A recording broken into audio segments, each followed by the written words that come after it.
Isang magandang araw po sa inyong lahat, mga minamahal naming tagapakinig. Sana ay nasa mabuti kayong kalagayan, saan man kayo naroroon.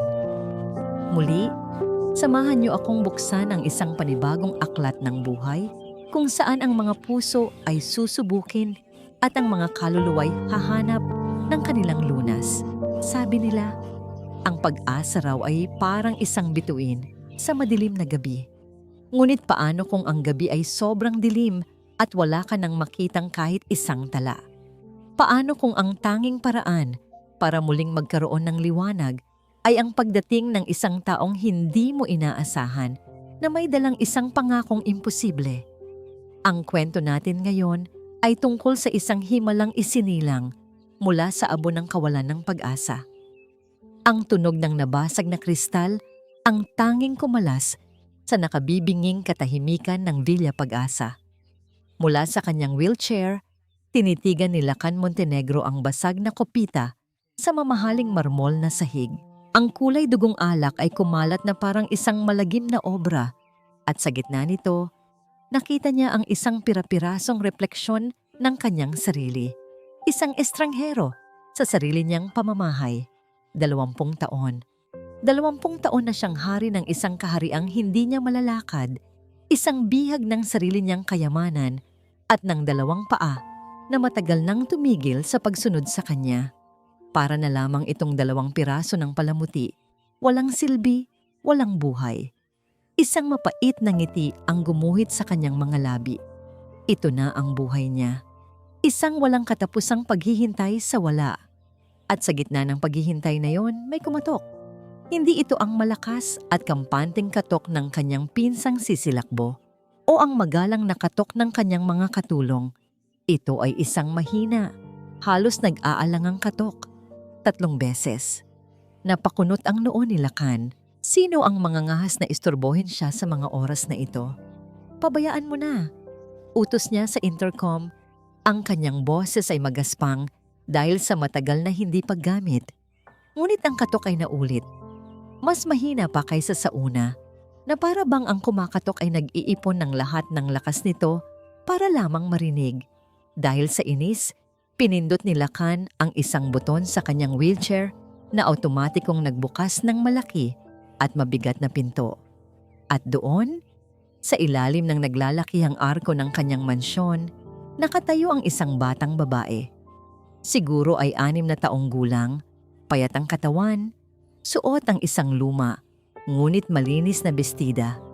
Ang buhok niya ay nakatali sa 2 at ang kanyang mga mata, sa kabila ng dumi sa kanyang pisngi, ay nagniningning na parang 2 bituin. Ano ang kailangan mo, bata? Naliligaw ka ba? Tanong ni Lacan. Walang bakas na emosyon sa kanyang boses. Umiling ang bata. Ang mga mata ay nanatiling nakatitig sa kanya. Hindi po. Nandito po ako para sa inyo. Kumunot lalo ang noo ni Lacan. Para sa akin? Opo, sabi ng bata. Humakbang papasok na para bang pamilyar na siya sa lugar. Gusto ko lang po sanang makipagpalit. Makipagpalit? Isang tuyong tawa ang kumawala kay Lacan. Ano naman ang meron ka na maipagpapalit mo sa akin? Walang takot na tiningnan siya ng bata. May dala po akong milagro. Natigilan si Lacan. Milagro. Isang salitang matagal na niyang iwinaksi sa kanyang bokabularyo. Umalis ka na. Wala akong panahon sa mga kalokohan. Pero totoo po. Pagpupumilit ng bata, ang kanyang maliit na boses ay umalingaw-ngaw sa malawak na entrada. Nakita ko po sa bintana. Malungkot kayo. At hindi niyo po ginagalaw ang pagkain ninyo. Sabi po ng lola ko, hindi dapat sinasayang ang biyaya. Itinuro ng bata ang isang platong halos hindi nagalaw sa mesang katabi ni Lacan. Kung ibibigay niyo po sa akin yung tira ninyong pagkain, gagawa po ako ng milagro para sa inyo. Hindi napigilan ni Lacan ang sarili. Humalakhak siya ng malakas, isang tunog na kalawangin at puno ng pait. At anong klaseng milagro naman ang kaya mong gawin, Aber? Ang sumunod na sinabi ng bata, ang nagpatigil sa kanyang pagtawa. Kaya ko po kayong palakarin ulit. Ang katahimikan ay muling bumalot sa kanila, mas mabigat kaysa kanina. Tinitigan ni Lakan ang bata. Hinahanap ang anumang bakas ng panloloko. Ngunit ang nakita niya lang ay sinseridad. Isang purong paniniwala na nakakainsulto sa 20 taon niyang pagdurusa. Sige na, para matapos na ang kalokohang ito, sabi ni Lakan. Pagod na. Ipinag-utos niya sa isa sa mga katulong na ibalot ang pagkain. Habang naghihintay, lumapit ang bata sa kanyang wheelchair. Ang pangalan niya raw ay Hiraya. Handa na po ba kayo? Tanong ni Hiraya. Ang mga mata ay puno ng pananabik. Bumuntong hininga si Lakan. Gawin mo na ang kailangan mong gawin. Yumuko si Hiraya. Ang kanyang maliliit at magagaspang na mga kamay ay dahan-dahang ipinatong sa ibabaw ng walang buhay na tuhod ni Lakan. Pumikit siya ng mariin. Ang kanyang maliit na mukha ay sumeryoso na parang isang matandang nagdarasal. Walang naramdaman si Lakan. Siyempre, ano ba ang inaasahan niya? Ngunit habang nakatitig siya sa bata, isang bagay ang nangyari. Isang kuryente. Nagsimula ito bilang isang mahinang-mahina na kiliti sa dulo ng kanyang gulugod. Ipinagsawalang bahala niya ito. Guni-guni lang. Ngunit pagkatapos ay lumakas ito. Isang kakaibang init na gumapang pababa sa kanyang mga hita, sa kanyang mga binti. Isang pakiramdam na 20 taon na niyang hindi naramdaman. Nanlaki ang mga mata ni Lakan. Ang kanyang paghinga ay bumilis. Tumingin siya sa kanyang mga paa na nakabalot sa mamahaling sapatos na katad. At sa ilalim ng tela, sa loob ng sapatos, sa kadiliman, ang kanyang kanang hilalaki sa paa ay gumalaw. 1 milimetro lamang. Isang halos hindi mapapansing pagkurba. Ngunit para kay Lakan, na ang mundo ay matagal nang tumigil, ang maliit na galaw na yon ay parang isang lindol. Napaawang ang kanyang bibig, ngunit walang salitang lumabas. Tumingin siya kay Hiraya na ngayon ay nakangiti na. Ang pagkain ay nasa kanyang mga kamay. Salamat po sa pagkain, sabi nito, at tumakbo palabas ng pinto na kasing bilis ng kanyang pagdating. Iniwan si Lakan na tulala at nanginginig sa kanyang wheelchair. Nang tuluyan ng mag-isa, tinitigan ni Lakan ang kanyang mga paa. Gawin mo ulit. Utos niya sa sarili. Galaw. Ngunit walang nangyari. Ang init ay nawala na. Ang pakiramdam ay naglaho na. Pero nakita niya, naramdaman niya sa gitna ng malawak at tahimik na mansyon, isang lalaking matagal nang sumuko sa buhay ang paulit-ulit na ibinulong sa hangin ang mga salitang nagbabadya ng pagbabago. Hindi maaari ito. Ang gabi sa Villa Pag-asa ay mas malalim at mas tahimik kaysa karaniwan. Ngunit para kay Lakan, ang katahimikang iyon ay puno ng ingay. Ang ingay ng kumakabog niyang dibdib, ng sarili niyang paghinga, at ng isang tanong na paulit-ulit.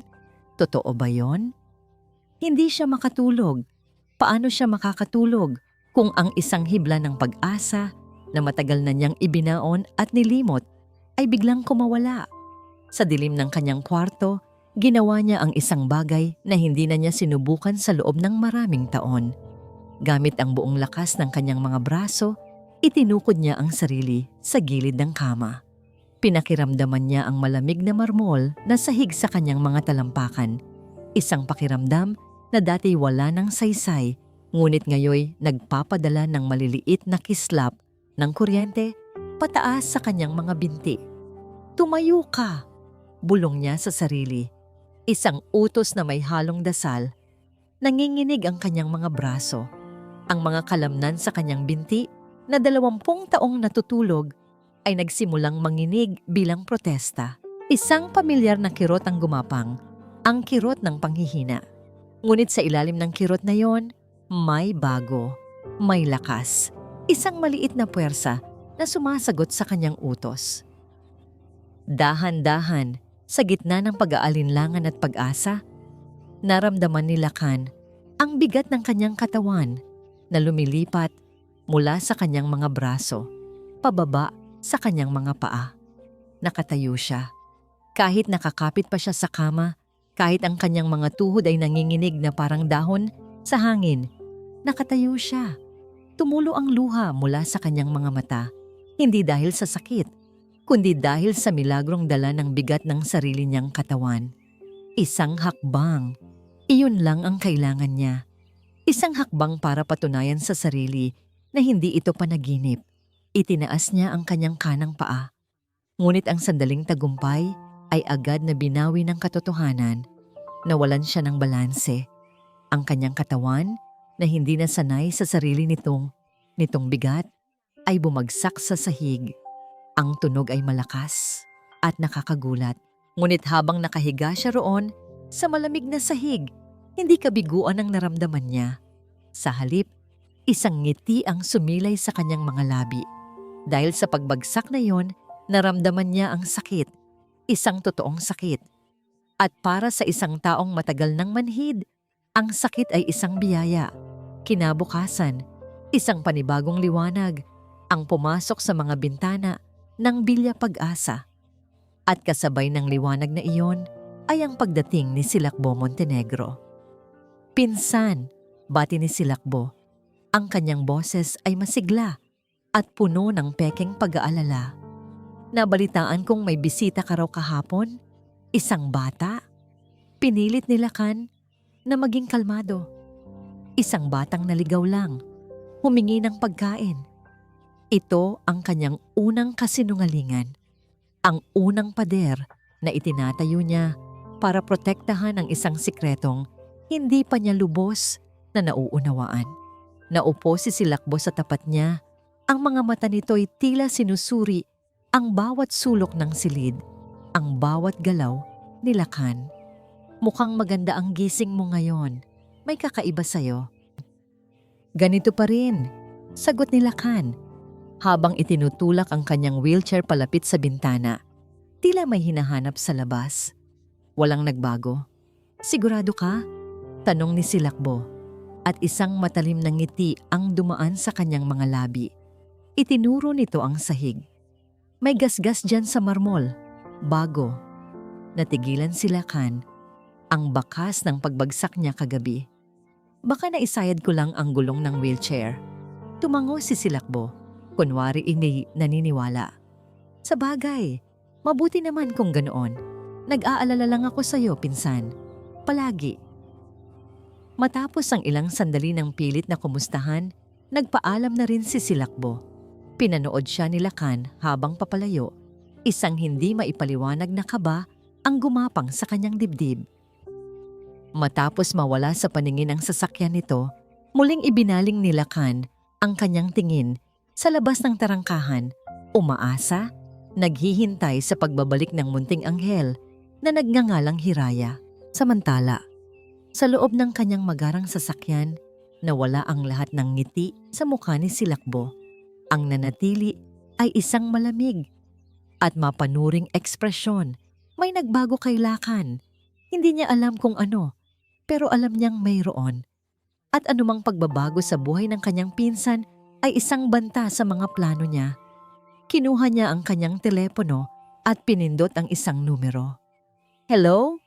Sagot ng boses sa kabilang linya. Isang kilalang mamamahayag.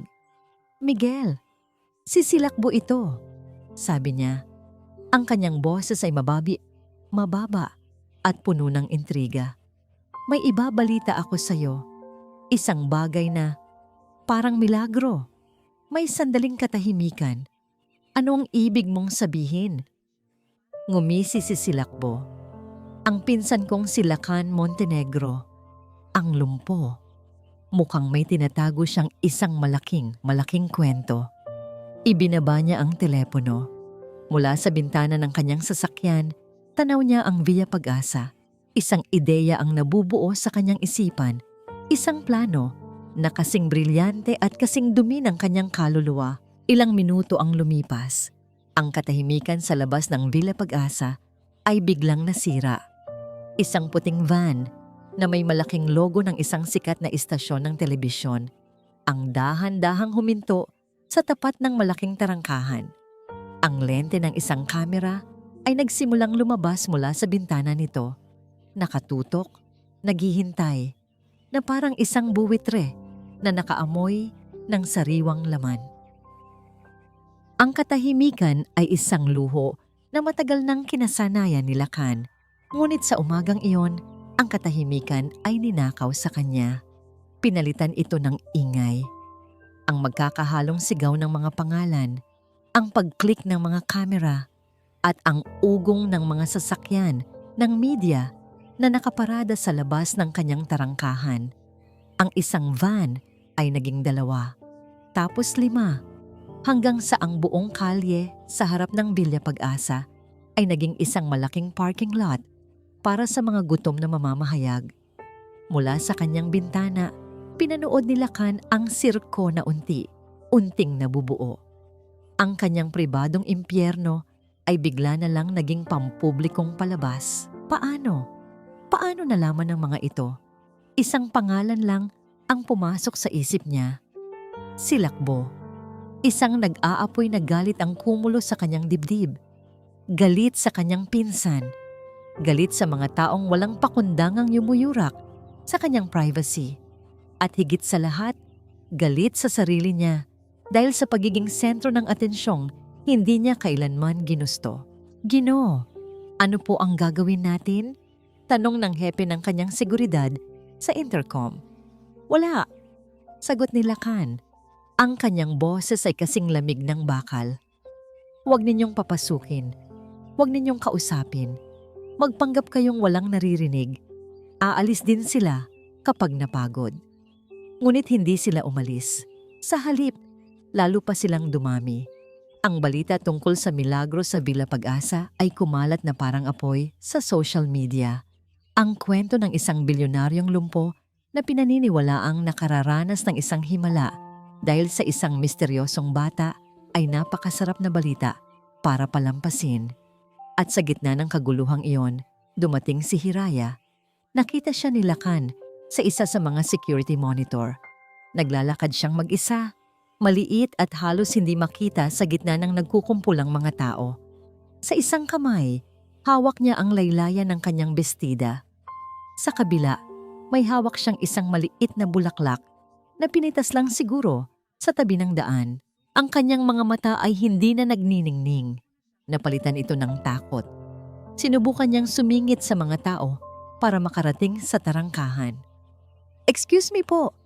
Narinig ni Lacan ang kanyang maliit na boses sa mikropono ng security camera.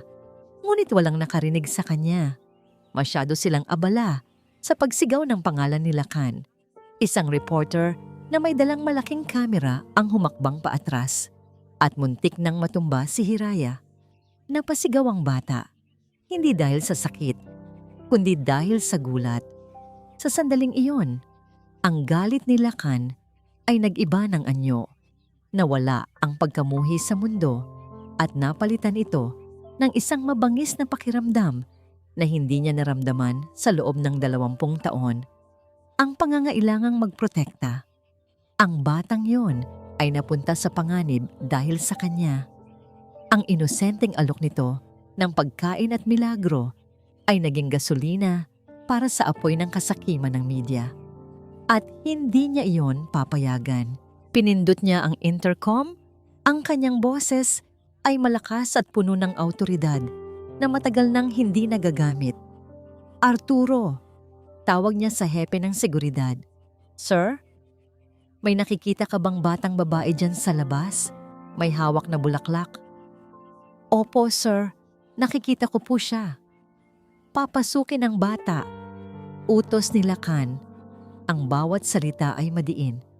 Siya lang, walang ibang pwedeng lumapit, maliwanag.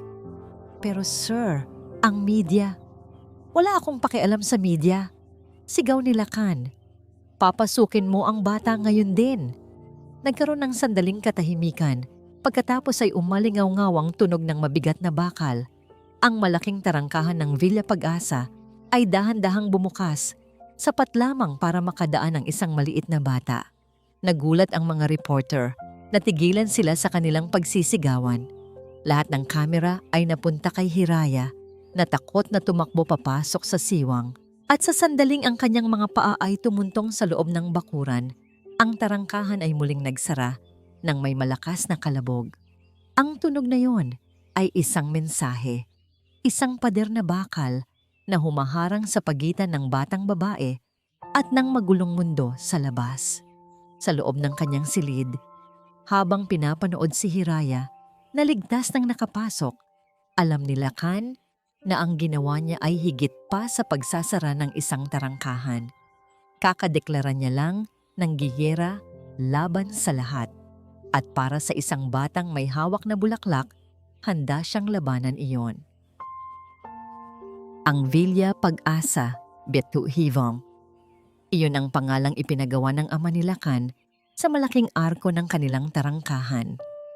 Para kay Lakan, sa loob ng 20 taon, ang pangalang iyon ay isang malupit na biro. Isang pang-araw-araw na paalala ng bagay na matagal nang nawala sa kanya. Ngunit ngayon, habang pinagmamasdan niya si Hiraya na nakaupo sa sahig at nilalaro ang laylay na bulaklak na dala nito, tila unti-unting nagkakaroon ng katuturan ang pangalan ng mansyon. Sa kauna-unahang pagkakataon, ang malawak at malalamig na pasilyo ng kanyang bahay ay napuno ng isang tunog na iba sa kalansing ng kanyang wheelchair o sa mga bulong ng mga katulong. Napuno ito ng mahinang tawa ng isang bata. "Gutom ka na ba?" tanong ni Lakan. Ang kanyang boses ay bahagyang naging alanganin. Hindi siya sanay makipag-usap sa bata. Tumango si Hiraya, ang mga mata ay muling nagniningning. Ipinatawag ni Lakan ang kanyang kusinera at nag-utos na ipaghanda ito ng pinakamasarap na pagkain. Steak, pasta, mamahaling keso. Lahat ng bagay na para sa kanya ay simbolo ng yaman. Ngunit nang ihatid ang pagkain sa isang mahabang lamesa na pwedeng kumain ng 20 tao, tinitigan lang ito ni Hiraya. "Hindi po ako kumakain yan," mahina niyang sabi. "Bakit? Masustansya yan," giit ni Lakan. "Gusto ko po ng kanin at saka po yung prito, yung isda po na maliit." Natigilan si Lakan. Isang simpleng pagkain. Sa gitna ng lahat ng kayamanang nakapalibot sa kanya, iyon lang ang hiling ng bata. Isang bagay na nagpagising sa kanya sa katotohanan kung gaano kalayo ang mundo niya sa mundo ni Hiraya. Mabilis niyang binago ang utos at ilang sandali pa, kumakain na si Hiraya ng sinangag at pritong galunggong na para bang yun ang pinakamasarap na handa sa buong mundo. Habang pinapanood niya ang bata, isang kakaibang pakiramdam ng lumbay at kalinga ang bumalot sa kanya. "Bakit ka po laging malungkot noon, kuya?" biglang tanong ni Hiraya sa pagitan ng kanyang mga subo. Ang tanong ay tumago sa puso ni Lakan na parang isang punyal. "Kuya." Walang sino man ang tumawag sa kanya niyan sa loob ng napakatagal na panahon. "Dahil nakalimutan ko na kung paano maging masaya," sagot niya. At nagulat siya sa sarili niyang katapatan. Pagkatapos kumain, inutusan ni Lakan si Hiraya na magpahinga. Siya naman ay pumasok sa kanyang opisina at tinawagan ang kanyang abogado. "Hanapin mo ang pamilya ng isang batang nagngangalang Hiraya Dalisay," utos niya. "Gusto kong mag-ayos ka ng isang anonymous grant. Sapat na pera para hindi na nila kailangang mag-alala pa. Pero siguraduhin mong hindi malalaman ni numan na galing sa akin." Pagkatapos ng tawag, binuksan niya ang telebisyon at ang nakita niya ay nagpatigas sa kanyang mga panga. Ang kanyang pinsang sisilakbo. Pinapalibutan ng mga reporter, ang muka ay puno ng huwad na pag-aalala. "Lubos po akong nababahala para sa kaligtasan ng bata at sa estado ng pag-iisip ng aking pinsan," sabi ni Silakbo sa kamera. Matagal na siyang nag-iisa. Ang biglaang pag-angkin sa isang milagro ay maaaring sintomas ng mas malalim na problema. Ang kailangan ni Lakan ay tulong, hindi atensyon. Bawat salita ay isang patalim. Malinaw na ngayon ang plano ni Silakbo. Hindi lang nito gustong pagpiestahan ng media si Hiraya. Gusto nitong palabasin na siya, si Lakan, ay isang taong nawawala sa sariling katinuan at mapanganib para sa bata. Pinatay niya ang telebisyon. Ang pagdududa na dati isang bulong lang sa kanyang isipan ay isa na ngayong malakas na sigaw.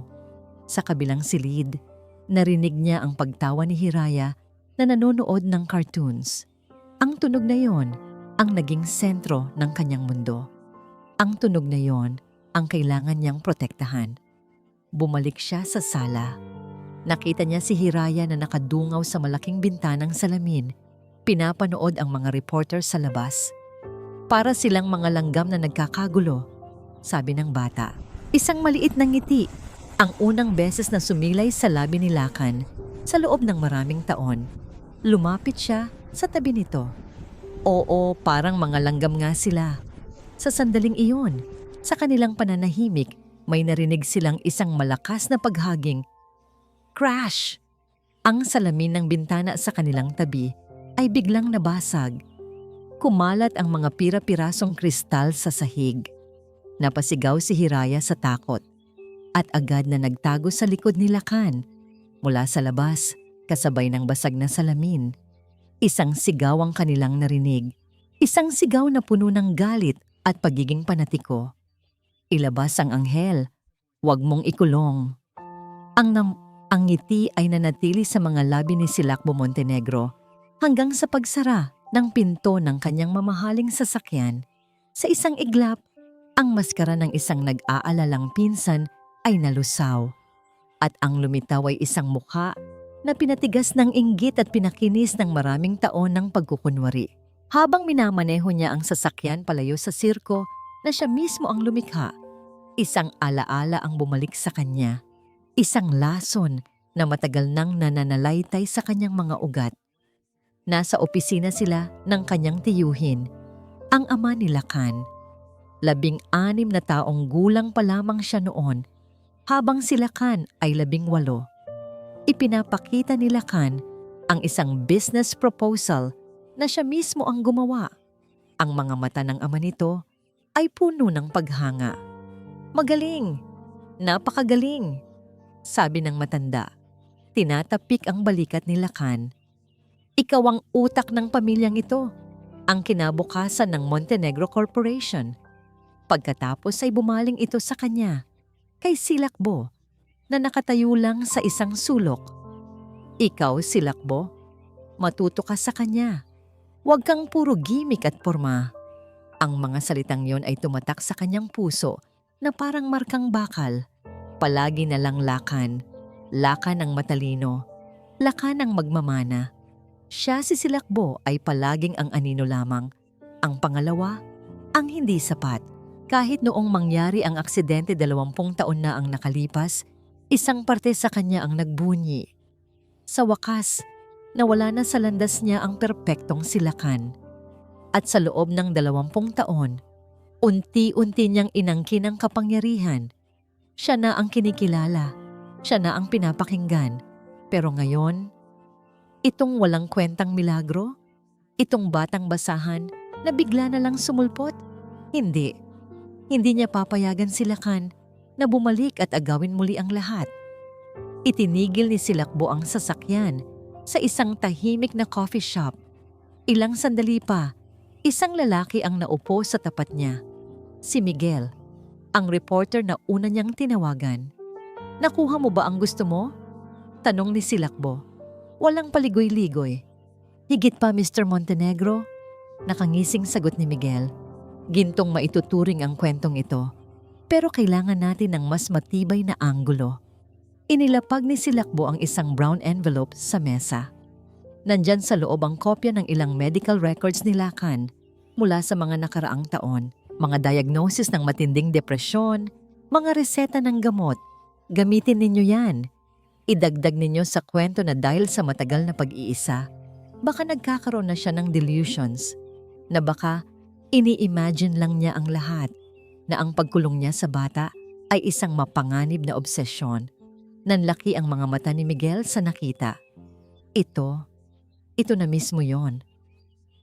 Gawin mong biktima ang bata at gawin mong kontrabida si Lakan. Iyan lang ang gusto ko. Malamig na sabi ni Silakbo. bago tumayo at umalis. Pag-uwi sa kanyang sariling mansyon, isang bahay na malaki, ngunit walang kasing dangal ng Villa Pag-asa, dumiretso si Silakbo sa kanyang pag-aaral. Kinuha niya ang isang lumang family picture sa kanyang mesa. Naroon silang lahat. Ang kanyang tiyuhin, si Lakan na nakangiti ng buong pagmamalaki, at siya na nasa gilid, halos hindi mapansin. Puno ng pagkamuhi, tinitigan niya ang mukha ni Lakan sa litrato. Sa buong buhay ko, palagi kang nakatayo sa liwanag habang ako ay nasa dilim. Bulong niya sa sarili, ang kanyang mga daliri ay nanggigigil sa frame. Lahat ng ito, ang pangalan, ang pera, ang kapangyarihan, dapat ay sa akin. Sisiguraduhin kong mananatili kang baliw sa mata ng lahat. Ibabalik kita sa impyernong dapat ay hindi ka na nakaalis pa. Biglang tumunog ang kanyang telepono, isang numero na hindi nakarehistro. Ito ang isa sa mga taong binayaran niya para mag-umpisa ng gulo. "Sir," sabi ng boses sa kabilang linya, "nagkakagulo na po sa labas ng bila, gaya ng plano ninyo." Isang nangiti, isang tunay at masamang nangiti, ang sa wakas ay gumuhit sa mga labi ni Silakbo. Ang unang bato ay naibato na. At alam niya, malapit nang gumuho ang lahat para kay Lakan. Ang basag na salamin ay agad na pinalitan, ngunit ang basag na katahimikan ay hindi na naibalik. Inilayo ni Lakan si Hiraya mula sa bintana. Dinala sa isang silid sa pinakaloob na bahagi ng mansyon, kung saan ligtas ito at hindi maririnig ang galit ng mga tao sa labas. Ngunit si Lakan, hindi niya matakasan ng ingay. Hindi na lamang ito ang mga sigaw mula sa labas, kundi pati na rin ang sigaw mula sa kanyang loob. Ang imahe ni Hiraya na nanginginig sa takot ay nagbukas ng isang pinto sa kanyang alaala. Isang pinto na 20 taon niyang pilit na isinara. Ang pressure. Ang pakiramdam na kailangan niyang may protektahan. Ito ang parehong pakiramdam na naramdaman niya noong gabing iyon. Bigla, ang mga sigaw sa labas ay napalitan ng ibang tunog sa kanyang isipan. Ang matinis na pag-ungol ng mga gulong sa basang kalsada. Ang malakas na boses ng kanyang ama. "Hindi ito ang gusto ko para sa iyo, Lakan. Huwag mong sayangin ang buhay mo sa pagrerebelde." Ang mga salita ay bumalik sa kanya. Kasing sakit at kasing talim noong una niyang marinig ang mga ito. Ang pagtatalo sa loob ng sasakyan, ang kanyang galit, ang kanyang pagmamatigas. Biglang nanlabo ang kanyang paningin. Naramdaman niya ang pag-alog ng kanyang utak at pagkatapos, ang nakabibinging tunog ng nababasag na salamin at nababaluktot na bakal. Pagkatapos noon, katahimikan at dilim. "Hindi," bulong ni Lakan sa sarili, napahawak sa kanyang sentido na biglang kumirot. Ang pakiramdam ng pagkakasala ay bumalik na parang isang malamig na alon. Nilulunod ang lahat ng pag-asang nagsimulang sumibol sa kanyang puso. Kasalanan niya. Kung hindi dahil sa kanya, buhay pa sana ang kanyang ama. Sinubukan niyang itulak ang kanyang wheelchair, ngunit sa kanyang pagtayo para kumuha ng isang basong tubig, biglang nanghina ang kanyang mga tuhod, para siyang isang manikang pinutulan ng tali. Bumagsak siya sa sahig. Ang sakit ng pagkakabagsak ay walang-wala kumpara sa sakit ng alaalang bumabalik. Ang milagro, nawawala. Ang lakas na ibinigay sa kanya ni Hiraya ay tila kinakain ng dilim ng kanyang nakaraan. Galit na gumapang si Lakan patungo sa kanyang opisina at isinara ang pinto. Kailangan niyang ilipat ang kanyang atensyon. Kailangan niyang malaman kung sino ang nagbato sa kanyang bintana. Binuksan niya ang sistema ng seguridad. Ang kanyang mansyon ay napapalibutan ng mga kamera at mikropono. Sinimulan niyang i-rewind ang mga recording mula sa iba't ibang anggulo. Hinahanap ang salarin sa gitna ng magulong mga tao. Mabilis niyang pinatakbo ang oras sa screen. Mga mukha ng galit, mga sumisigaw na bibig. Walang malinaw na suspect. Sa kanyang paglipat sa isang kamera, na nakatutok sa isang mas liblib na bahagi ng hardin. Isang boses ang narinig niya mula sa recording. Isang boses na pamilyar. Ang kanyang pinsang si Silakbo. Nakatayo ito malapit sa isang fountain. May kausap sa telepono. Hindi niya ito nakita kanina. Ang boses nito ay kalmado at malinaw na nahagip ng isang sensitibong mikropono. Itinigil ni Lakan ang pag-rewind at pinindot ang play. Ang boses ni Silakbo ay tila isang ahas na gumapang palabas ng speaker. O nagiging epektibo. Nagpapanik na siya. Konting tulak na lang at lahat ay maniniwala na isa na siyang baliw. May sandaling katahimikan, tila nakikinig sa kausap. Pagkatapos ay tumawa ito ng mahina. Isang tawang nagpatayo sa lahat ng balahibo ni Lakan. At sinabi nito ang mga salitang magpapabago sa lahat. Huwag kang mag-alala. Hindi siya makakatayo muli. Tiniyak ko yon noon pa. Ang hangin ay tila nawala sa silid. Inulit ni Lakan ang huling bahagi. Di siya makakatayo muli. Tiniyak ko yon noon pa. Tiniyak ko yon noon pa. Paulit-ulit. Ang mga salita ay umalingaw-ngaw sa kanyang isipan. Sa una, ang inisip niya ay ang kasalukuyan. Na tinitiyak ni Silakbo na mananatili siyang lumpo sa pamamagitan ng mga paninira nito. Ngunit ang mga salitang noon pa, tinitigan ni Lakan ang nakangiting mukha ni Silakbo na nakapose sa screen. Ang pamilyar na mukha ng kanyang pinsan ay dahan-dahang nag-iba sa kanyang paningin. Ang mga ngiti ay naging ngisi. Ang mga mata ay naging dalawang madilim na hukay na walang katapatan. Hindi na niya nakikita ang kanyang pinsan. Ang nakikita niya ay isang halimaw na nagtatago sa ilalim ng pamilyar na balat. Isang halimaw na 20 taong nagmamasid sa kanyang pagdurusa. Sa gitna ng nakabibinging katahimikan ng kanyang opisina, isang tanong ang nanginginig na kumawala sa mga labi ni Lakan. Isang bulong na puno ng pagdududa at nagsisimulang sindak. Tiniyak mo? Ang sindak ay parang isang lason, mabilis kumalat, kayang paralisahin ang isang tao. Ngunit sa loob ng 20 taong pagkakaratay, natutunan ni Lakan na may mas malakas pa kaysa sa lason, ang malamig at matigas na galit. Sa isang iglap, ang lahat ng pagkalito at takot ay naglaho. Pinalitan ito ng isang nakakakilabot na kalinawan. Hindi na siya ang biktima ng isang malagim na aksidente. Siya ang biktima ng isang perpektong kasinungalingan. Ngunit hindi siya pwedeng magpadalos-dalos. Ang halimaw na nakita niya sa screen ay bihasa sa pagkukunwari. Isang maling galaw lang at mawawala ang lahat ng pagkakataon niyang malaman ang buong katotohanan. Nagkunwari siyang walang nangyari. Lumabas siya ng opisina at hinarap si Silakbo na nag-aalok na manatili para sa hapunan. Sige, sagot ni Lakan. Isang blangkong tamong ngiti ang pilit niyang iginuhit sa kanyang mga labi. Magandang ideya yan. Habang naghahanda ng hapunan ang mga katulong, pumasok si Lakan sa kanyang silid tulugan. Kinuha niya ang isang lumang telepono na hindi niya na ginagamit at lumabas sa balkonahe. Sa isang lugar na alam niyang walang mikropono, nagdial siya ng isang numero mula sa kanyang memorya, isang pribadong investigador na minsan nang tinulungan ng kanyang ama. Necesito tu ayuda, sabi ni Lakan sa kabilang linya. Ang kanyang boses ay mahina ngunit madiin. May isang lumang kaso, isang aksidente sa sasakyan, 20 taon na ang nakalipas. Gusto kong buksan mo ulit, lahat. Bayaran kita kahit magkano. Lakan, ikaw ba yan? Gulat na tanong ng boses.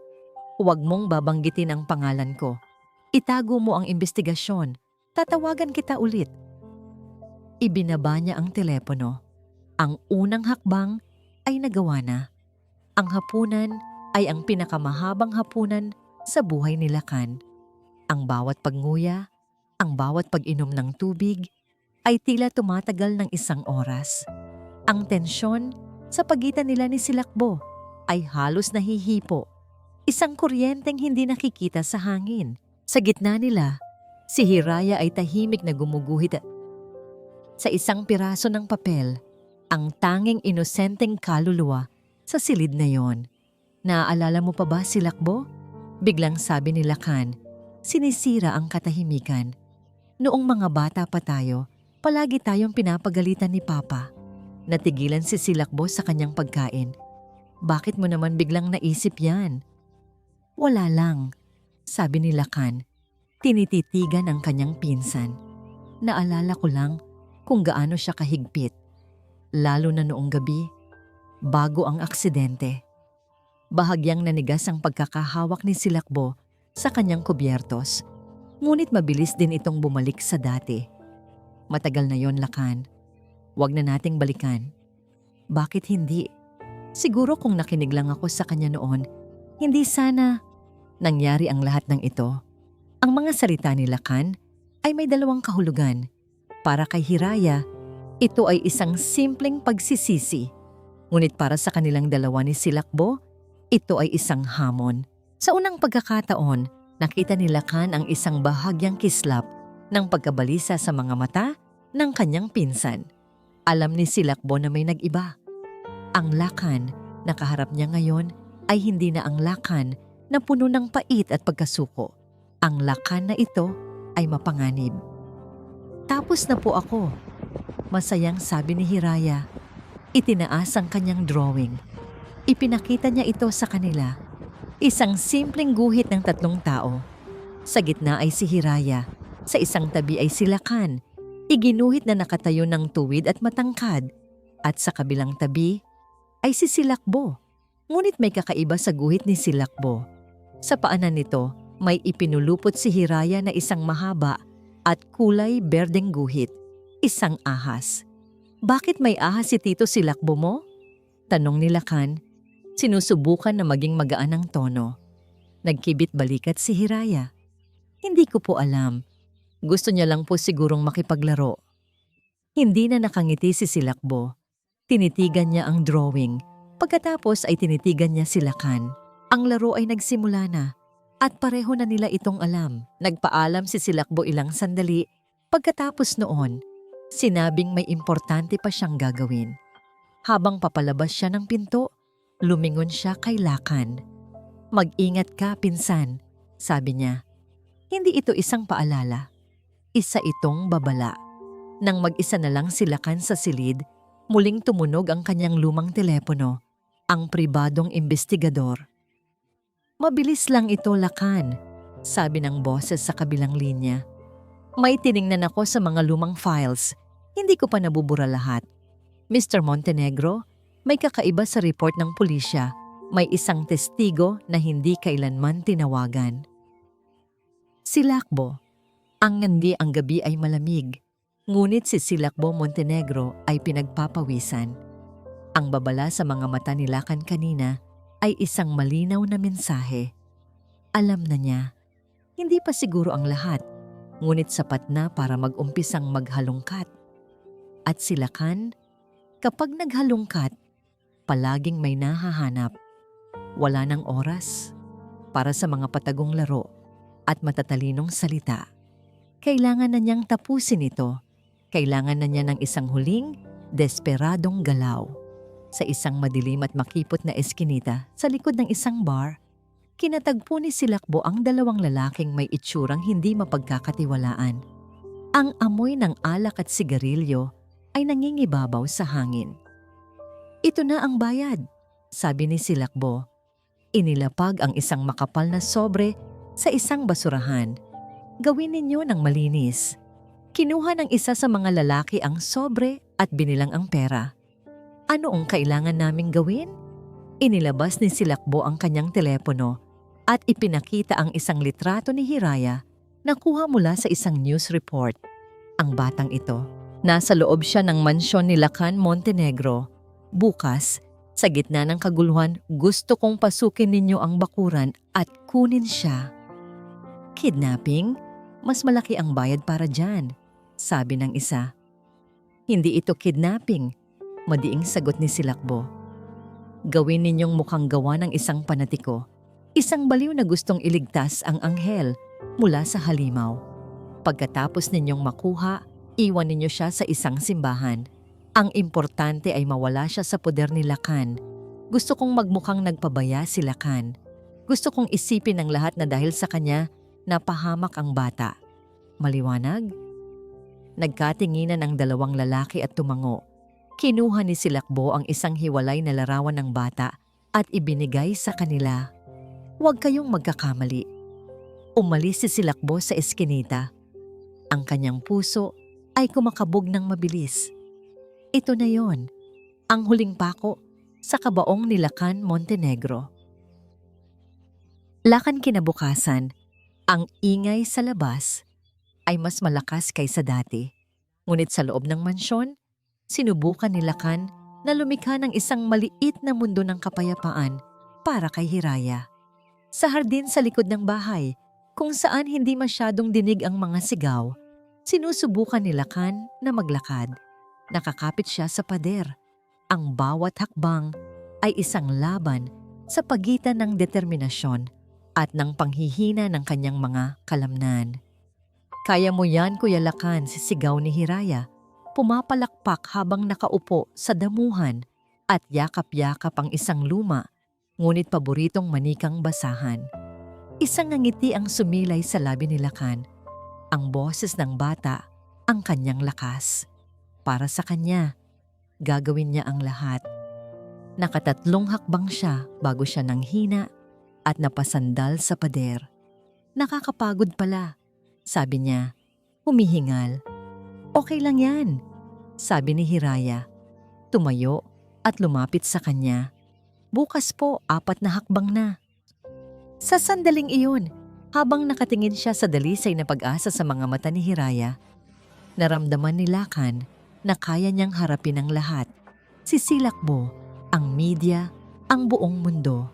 Ngunit ang sandali ng kapayapaan ay biglang pinunit. Isang nakatutulig na tunog ng alarma ang biglang umalingaw-ngaw sa buong paligid. Ang pulang ilaw ng seguridad ay kumislap-kislap. Ano yon? Takot na tanong ni Hiraya. Security breach! Sigaw ng isang gwardya mula sa malayo. Kasabay noon, ang mga sigaw mula sa harap ng mansyon ay biglang naging mas marahas. May mga tunog ng nababasag na bagay at nababaluktot na bakal. Sa likod ko, Hiraya! Utos ni Lacan, habang sinusubukan niyang hanapin ang pinagmumulan ng gulo sa mga monitor ng kanyang telepono. Nakita niya ito. Isang bahagi ng bakod sa harap ang sapilitang binuksan. Isang alon ng mga galit na tao na pinangungunahan ng 2 lalaking hindi niya kilala ang bumuhos papasok sa kanyang bakuran. Ang kanyang mga gwardya ay sinusubukang pigilan sila, ngunit kulang sila sa bilang. Ang kanyang atensyon ay ganap na naibaling sa kaguluhan sa harap. Arturo, tawagan mo ang pulis. Ngayon na. Sigaw niya sa kanyang relo na konektado sa intercom. Opo, sir. Ilang segundo lang siyang nawala sa konsentrasyon. Ilang segundo lang siyang lumingon sa screen. Ngunit nang ibinalik niya ang kanyang tingin sa kinatatayuan ni Hiraya, wala na ito. Hiraya! Tawag niya. Isang biglaang lamig ang gumapang sa kanyang buong katawan. Hiraya, nasaan ka? Huwag kang magbiro ng ganito. Ang tanging sumagot sa kanya ay ang sigawan mula sa harap at ang walang tigil na alarma. Puno ng panik, tumakbo si Lacan. Ang kanyang mga binti na kanina lang ay nanginginig ay biglang nagkaroon ng lakas na hindi niya alam na mayroon siya. Tumakbo siya patungo sa lugar kung saan huling nakita si Hiraya. Wala. Lumingalinga siya. Ang kanyang puso ay tila sasabog sa kanyang dibdib. At pagkatapos ay nakita niya ito sa ibabaw ng damuhan na iwan ng nag-iisang saksi sa nangyari. Ang manikang basahan ni Hiraya, isang sigaw na puno ng pagkawala at purong sakit ang kumawala mula sa lalamunan ni Lacan, mas malakas pa kaysa sa alarma, at sa sigaw ng mga tao. Hiraya! Ang oras ay tila bumagal Ang nag-iisang bagay na totoo sa mundo ni Lakan ay ang manikang basahan sa kanyang mga kamay at ang nakabibinging kawalan sa kanyang puso. Ang alarmang humuhuni, ang sigawan ng mga tao, ang papalapit na mga yabag, lahat ay naging isang malayong ugong na walang kahulugan. Nawala siya, ang kanyang milagro, ang kanyang pag-asa. Nawala. Isang mabangis na galit ang pumalit sa pagkagulat. Isang galit na hindi niya naramdaman kailanman. Hindi ito ang malamig at kalkuladong galit na naramdaman niya para kay Silakbo. Ito ay mainit, bulag at desperado. Walang pag-aalinlangan, tumakbo si Lakan palabas, patungo sa pinagmumulan ng gulo. Hindi niya ininda ang sakit sa kanyang mga binti o ang pagprotesta ng kanyang mga baga. Ang tanging nasa isip niya ay hanapin siya. Nang makarating siya sa harap ng mansyon, ang eksena ay isang ganap na kaguluhan. Ang kanyang mga gwardya ay nakikipagbuno sa mga taong nakapasok. Ang mga kamera ng media ay nakatutok sa kanya, kumukuha ng bawat anggulo ng kanyang pagpapanik. Nasaan siya? Sigaw niya sa kung sino man ang makarinig. Ang kanyang boses ay basag at puno ng pighati. Nasaan ang bata? Hinarap niya ang mga tao. Ang kanyang mga mata ay nag-aapoy. Sino sa inyo? Sino ang kukumuha sa kanya? Para sa mga kamera, para sa mga taong hindi nakakaalam, ang kanyang itsura ay hindi isang taong nag-aalala. Ang kanyang itsura ay isang taong nawawala sa sarili. Gulo ang buhok, ang damit ay may bahid ng lupa mula sa hardin, at ang kanyang mga mata ay nanlilisik. Perpekto, eksakto sa imaheng ipininta ni Silakbo sa isipan ng publiko. Maya-maya, ang tunog ng mga sirena ng pulis ay dumagundong, mas malakas kaysa sa lahat. Agad na kumilos ang mga awtoridad, sinusubukang kontrolin ang sitwasyon. "Sir, kumalma po kayo," sabi ng isang pulis, lumalapit kay Lakan. "Kailangan po naming malaman kung ano ang nangyari. Ngunit paano niya ipapaliwanag na ang bata ay nawala sa gitna ng kaguluhang ito? Na ang buong mundong ito ay biglang naging isang bangungot?" Bago pa man siya makasagot, isang pamilyar na sasakyan ang huminto sa gilid. Bumaba mula rito si Silakbo. Ang kanyang mukha ay isang perpektong maskara ng pagkabigla at pag-aalala. "Lakan! Diyos ko, anong nangyari dito?" Sigaw niya, tumatakbo palapit. "Ikaw!" Dinuro siya ni Lakan. Ang lahat ng galit ay nakatuon na ngayon sa tunay na salarin. "Ikaw ang may kagagawa nito." Sinubukan niyang sugurin ang kanyang pinsan, ngunit pinigilan siya ng dalawang pulis. "Sir, tama na po yan," sabi ng pulis. Tumingin si Silakbo sa mga pulis. Ang kanyang boses ay puno ng pekeng awa. "Pasensya na po kayo sa pinsan ko, mga opisyal. Matagal na siyang hindi estable. Ako na po ang bahalang kumausap sa kanya." Lumapit si Silakbo kay Lakan. Habang ang mga pulis at kamera ay nakatingin, inakbayan niya ito na para bang nag-aalala. Ngunit ang kanyang bulong ay isang purong lason. "Tapos na ang laro, Lakan," bulong ni Silakbo. Sapat lang para marinig niya. "Sino ngayon ang maniniwala sa'yo? Ang baliw na lumpo? O ang nag-aalalang kamag-anak? Tanggapin mo na. Talo ka na." Ang mga salitang yon ay ang huling dagok. Ang lahat ng lakas ay biglang nawala sa katawan ni Lakan. Napaluhod siya sa damuhan. Ang kanyang mga kamay ay nakakuyom sa galit at kawalan ng pag-asa. Sa paligid niya, ang mga flash ng kamera ay walang tigil, na parang mga kidlat na nagbabadya ng isang walang katapusang bagyo. Ang imahe niya, talunan, baliw, at nag-iisa, ay nahuli ng lahat. Gabi, ang mga pulis ay umalis na, matapos kumuha ng pahayag na halatang hindi nila pinaniwalaan. Ang mga reporter ay nasa labas pa rin, ngunit hindi na kasing ingay. Nakuha na nila ang gusto nila. Sa loob ng basag at tahimik na mansyon, umupo si Lakan Sa sahig ng kanyang sala, hindi gumagalaw.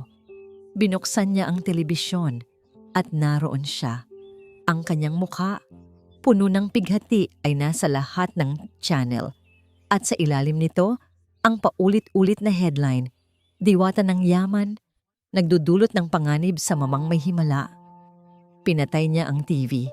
Tinitigan niya ang kanyang refleksyon sa madilim na screen. Hindi lang niya nawala si Hiraya. Nawala rin niya ang kanyang karangalan, ang tiwala ng lahat, at ang huling hibla ng pag-asang nag-uugnay sa kanya sa mundo. Lahat. Lahat ay nawala. Ang gabi ay walang katapusan. Para kay Lakan, ang bawat anino sa kanyang mansyon ay isang multo at ang bawat katahimikan ay isang akusasyon.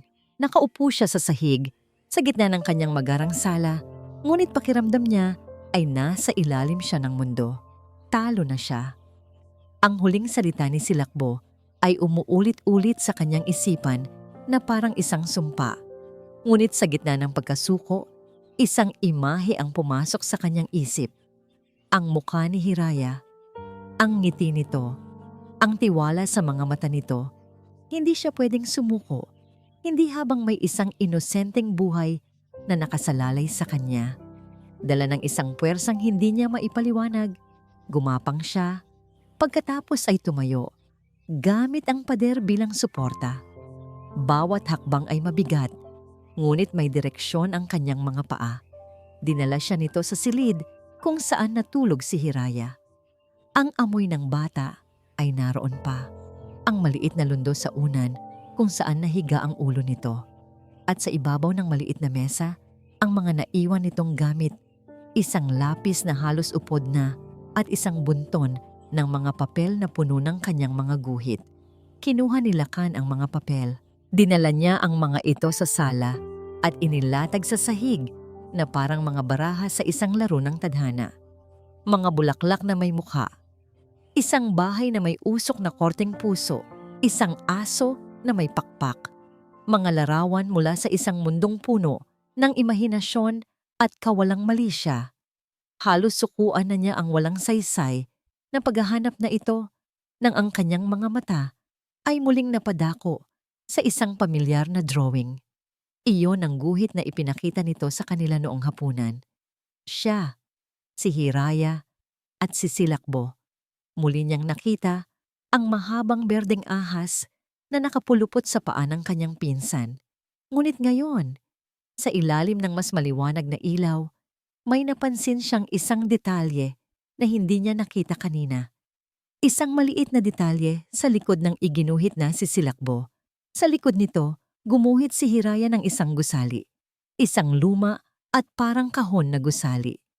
At sa bubong nito, may iginuhit siyang isang simbolo. Isang baluktot na bituin sa loob ng isang bilog. Nanigas si Lakan. Ang kanyang puso ay biglang kumabog ng napakabilis. Ang simbolong iyon, ang baluktot na bituin, iyon ang luma. At halos nalimutan ng logo ng Montenegro Shipping, ang unang negosyo ng kanilang pamilya. At ang gusaling iyon, isang alaala mula sa kailaliman ng kanyang pagkabata, ang biglang lumitaw. Isang batang Silakbo, mayabang at palaging gustong maging bida. "May sikreto akong kuta, Lakan," sabi nito. "Walang ibang nakakaalam. Doon, ako ang hari." Ang kuta ni Silakbo. Ang luma at abandonadong bodega ng kanilang pamilya sa Pantalan. Isang lugar na puno ng mga anino at alikabok na perpekto para sa isang batang may madilim na imahinasyon. Isang lugar na walang sino man ang mag-iisip na hanapin. Tumayo si Lakan. Sa sandaling iyon, ang lahat ng panghihina sa kanyang mga binti ay naglaho.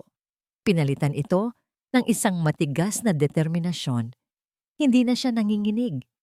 Ang kanyang mga paa ay matatag na nakatapak sa sahig. Ang apoy sa kanyang mga mata ay muling nag-alab, mas maliwanag, at mas mapanganib kaysa dati. Alam niyang hindi siya pwedeng umasa sa pulis. Para sa kanila, siya ang suspect. Alam niyang wala siyang ibang kakampi. Siya lang, Hindi na siya nagabala pang magpalit ng damit. Hindi na niya inisip ang kanyang wheelchair na naiwan sa isang sulok. Kinuha niya ang susi ng isa sa kanyang mga sasakyan, isang itim at mabilis na kotse na matagal nang hindi nagagamit at walang lingon likod na lumabas sa kadiliman ng gabi. Ang makina ay umugong na parang isang mabangis na hayop na nagising mula sa pagkakatulog. Mabilis niyang pinatakbo ang sasakyan sa mga abandonadong kalye ng lungsod patungo sa direksyon ng pantalan. Ilang minuto ang lumipas, itinigil niya ang sasakyan sa isang madilim na bahagi ng kalsada, malayo-layo sa kanyang destinasyon. Sa unahan, nakatayo ang isang malaki at kinakalawang na istruktura, tila isang kalansay sa ilalim ng maputlang liwanag ng buwan, ang lumang bodega. Pinatay niya ang lahat ng ilaw ng sasakyan. Tinitigan niya ang gusali. Ang kanyang mga mata ay sinusuri ang bawat anino. Sa una, tila wala itong buhay. Isang monumento ng mga nakalimutang pangarap. Ngunit pagkatapos, sa isa sa mga maruruming bintana, sa ikalawang palapag, may nakita siya. Isang mahinang-mahinang liwanag. Kumikislap, tila isang kandila o isang debateryang ilaw. Isang tanda ng buhay sa gitna ng isang patay na lugar. Naroon siya. Alam niya. At naroon din ang halimaw. Ang hangin sa pantalan ay mabigat at maalat. Puno ng amoy ng kinakalawang na bakal at nabubulok na kahoy. Para kay Lakan, ito ang amoy ng huling laban. Maingat siyang bumaba ng sasakyan. Bago umalis, kinuha niya ang kanyang telepono. Pinindot ang records sa voice memo app at maingat na isinilid sa bulsa ng kanyang dibdib, tinitiyak na ang mikropono ay hindi natatakpan. Pagkatapos, tumawag siya sa emergency line. Mayroong kidnapping na nagaganap sa lumang bodega ng Montenegro Shipping sa Pantalan. Sabi niya sa isang binagong boses, mahina at mabilis. Pumunta kayo agad. Bago pa man makasagot ang operator, pinatay na niya ang tawag at iniwan ang telepono sa loob ng sasakyan. Wala siyang armas maliban sa kanyang determinasyon at sa lakas ng kanyang mga binti na ngayon ay tila gawa sa bakal. Gumalaw siya sa mga anino. Ang kanyang bawat hakbang ay kalkulado. Isang sira sa pader sa likod ng bodega ang nagsilbing daan niya papasok. Sa loob, ang dilim ay halos kumpleto. Tanging ang mga sinag ng buwan na tumatagos sa mga butas sa bubong ang nagsisilbing ilaw. Ang hangin ay amoy alikabok at mga lumang alaala. Dahan-dahan siyang umakyat sa isang kinakalawang na hagdan ng bakal patungo sa ikalawang palapag, kung saan niya nakita ang liwanag. Bawat hakbang ay halos walang tunog. Nang marating niya ang tuktok, sumilip siya sa isang siwang at naroon sila. Sa gitna ng isang maliit na kwarto, si Hiraya ay nakaupo sa isang lumang upuan. Ang kanyang mga kamay ay tinalian sa likod. Hindi siya umiiyak. Nakatingin lang siya ng diretso sa lalaking nakatayo sa harap niya. Si Silakbo. Bakit mo to ginagawa, Tito Silakbo? Tanong ni Hiraya. Ang kanyang boses ay nanginginig ngunit matatag. Isang mapait na tawa ang kumawala kay Silakbo. Dahil sa'yo, bata. Dahil sa lintik na milagro mo, sinira mo ang 20 taon ng paghihintay ko. Hindi ako gumawa ng milagro, sabi ni Hiraya. Si Kuya Lakan, siya ang gumawa ng sarili niyang milagro. Ang mga salitang yon ay tila isang sampal kay Silakbo. Manahimik ka. Pareho lang kayo. Isang baliw at isang pekeng anghel. Iyon na ang hudyat para kay Lakan. Mula sa dilim, lumabas siya. Ako ba ang tinutukoy mong baliw, pinsan? Ang boses ni Lakan ay kalmado, ngunit tumagos ito sa buong silid na parang yelo. Nanlaki ang mga mata ni Silakbo sa gulat, hindi makapaniwala sa kanyang nakikita. Lakan? Paano? Ang tanong ay hindi paano. Silakbo, sabi ni Lakan, dahan-dahang lumalapit. Ang tanong ay bakit? Lumayo ka, sigaw ni Silakbo. Hinila ang isang piraso ng bakal at itinutok kay Lakan. Isang hakbang pa at hindi ako magdadalawang isip. Kuya Lakan, sigaw ni Hiraya. Huwag kang mag-alala, Hiraya. Hindi niya ako sasaktan, sabi ni Lakan. Ang kanyang mga mata ay hindi inaalis kay Silakbo. Dahil ang isang duwag ay marunong lang manakit ng mga taong hindi kayang lumaban. Hindi ako duwag. Talaga?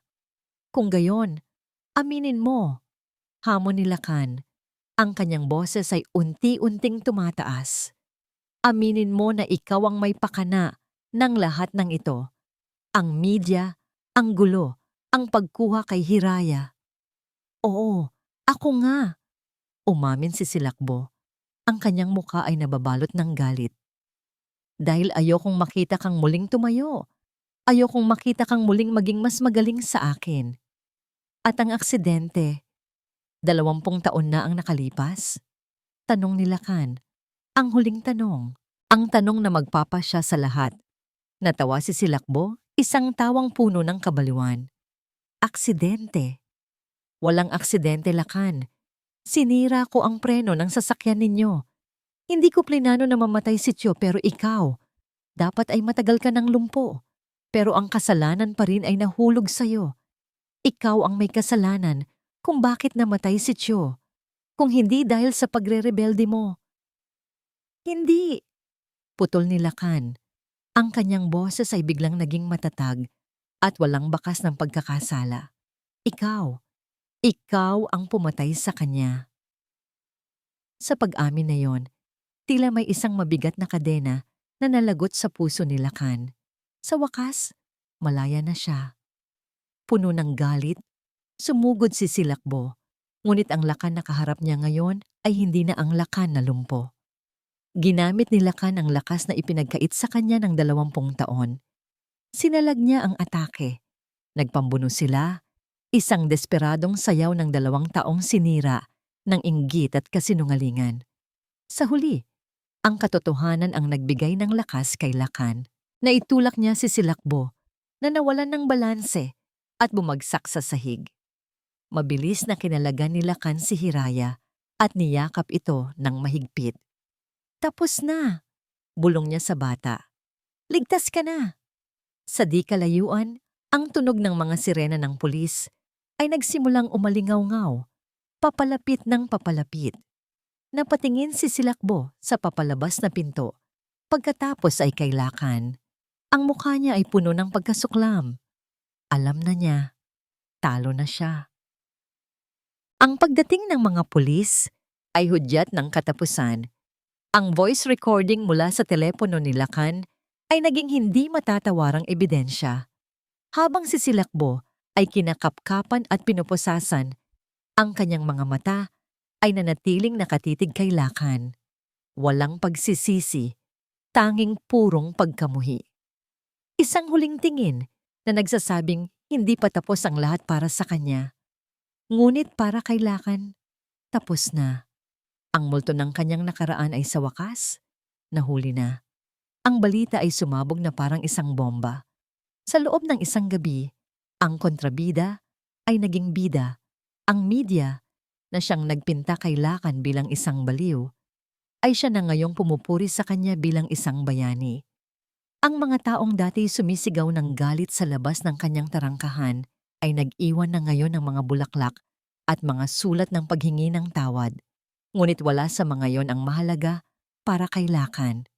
Ilang buwan ang lumipas, ang ingay sa labas ng Villa Pag-asa ay napalitan na muli ng katahimikan.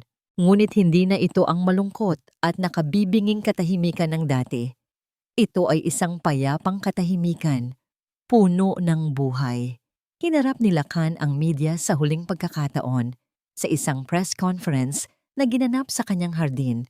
Nakatayo siya ng tuwid, hindi sa likod ng isang wheelchair, kundi sa sarili niyang mga paa. Marami ang nagtatanong kung ano ang nangyari sa akin. Simula niya ang kanyang boses ay kalmado at matatag. Marami ang gustong malaman ng sikreto sa likod ng tinatawag nilang milagro. Ang totoo, walang mahika, walang kababalaghan. Tumingin siya sa isang direksyon at mula sa pinto ng mansyon, lumabas si Hiraya. hawak ang kamay ng isang social worker. Ang tunay na milagro, pagpapatuloy ni Lacan habang papalapit sa kanya ang bata, ay ang kabutihan ng isang bata na nagpaalala sa isang matandang nakalimot na. Ipinakita niya sa akin na ang tunay na lakas ay hindi nagmumula sa mga paa na kayang maglakad, kundi sa isang pusong kayang maniwala at magmahal muli. Ang milagro ay si Hiraya. Ang Villa Pag-asa ay hindi na isang kulungang ginto. Ang madidilim na kurtina ay pinalitan ng mga puti at manipis na tela. Hinahayaang pumasok ang liwanag ng araw. Ang mga mamahaling palamuti ay hinaluan ng mga makukulay na guhit ni Hiraya na naka-frame sa dingding. Sinimulan na ni Lacan ang legal na proseso para opisyal na ampunin si Hiraya at bigyan ito ng isang pamilya at tahanan na nararapat sa kanya. Ang malaking bahagi ng kanyang yaman ay inilipat niya sa isang bagong pundasyon, ang Hiraya Dalisay Foundation, na nakatuon sa pagtulong sa mga batang kapuspalad sa buong bansa. Isang hapon, habang papalubog na ang araw at nagiging kulay kahel ang kalangitan, magkahawak kamay na naglalakad sina Lacan at Hiraya sa hardin. "Kuya Lacan," sabi ni Hiraya tumingala sa kanya. "Naglalakad ka na talaga." Yumuko si Lacan at ngumiti. Isang nangiting totoo na umabot hanggang sa kanyang mga mata. "Oo, Hiraya," sagot niya. "Tinulungan mo akong maglakad muli. Hindi lang ang kanyang mga paa, kundi ang kanyang kaluluwa." At sa ilalim ng papalubog na araw, sa gitna ng isang hardin na dating simbolo ng kalungkutan, isang bagong kabanata ang nagsimula para sa isang lalaking muling natutong umibig sa buhay at sa isang batang nagpatunay na ang pinakadalisay na pag-asa ay matatagpuan sa pinakamaliit at pinakainosenteng mga kamay. Maraming salamat po sa inyong walang sawang pagsubaybay sa kwento ni Lacan at Hiraya. Isang kwentong nagpapatunay na ang pag-asa ay laging nariyan, naghihintay lamang sa isang pusong handang buksan ito. Ang aral ng kwento natin ngayon ay simple lamang. Ang pinakamalaking himala sa mundo ay hindi ang mga bagay na hindi maipaliwanag, kundi ang kakayahan nating maging lunas at liwanag sa buhay ng isa't isa. Sa gitna ng kadiliman, isang maliit na kabutihan at isang dalisay na pagmamahal ang kayang magbago ng lahat. Sana po ay nasiyahan at may napulot kayong aral sa ating kwento ngayong araw. Ano po ang masasabi ninyo sa naging kapalaran ni Lacan at ni Silakbo? At anong uri naman ng kwento ang gusto ninyong marinig sa susunod? I-comment nyo lang po sa ibaba. Ang inyong mga saloobin ay mahalaga po sa amin. Hindi dito nagtatapos ang ating paglalakbay. Marami pa pong kwentong kasing ganda at mas puno ng aral dito sa aming channel. Kung nagustuhan nyo ang kwentong ito, i-like, i-share sa pamilya at mga kaibigan, at mag-subscribe na rin para lagi kayong updated sa mga susunod pa naming kwento. I-click nyo ang notification bell para kayo ang unang makarinig kapag may bago kaming upload.